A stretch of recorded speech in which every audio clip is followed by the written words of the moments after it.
दारामध्ये हळदीचा मांडव सजलेला, सनई चौघडी वाजायला लागलेली. तानाजीच्या पत्नीचं नाव होतं सया. सयाला एका बाजूला घेतला आणि सांगितलं, सया माझा अंगरखा ढाल तलवार दे. उद्या परवाच्या दिवशी सूर्योदय होईपर्यंत माझ्या धानाच्या हातामध्ये मला किल्ला द्यायचा. तानाजीची पत्नी म्हणते, अहो जळलं बाई तुमचं राजकारण. अहो सदा लढाई करता, कधीही लढाईच करता. 2 दिवसावरती आपल्या मुलाचं लग्न आहे.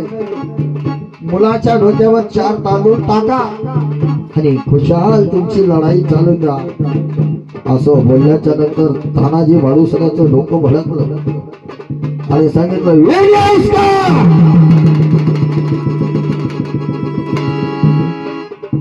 बाईची अक्कल चुलीजवळ पाहिजे.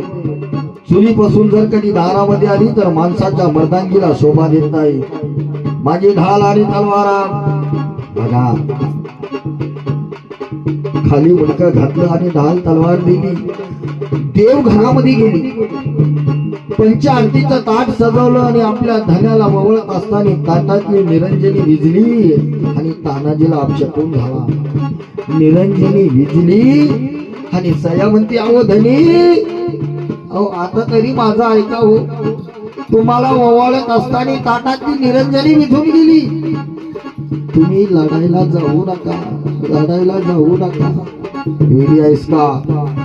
अगं ताटातली निरंजनी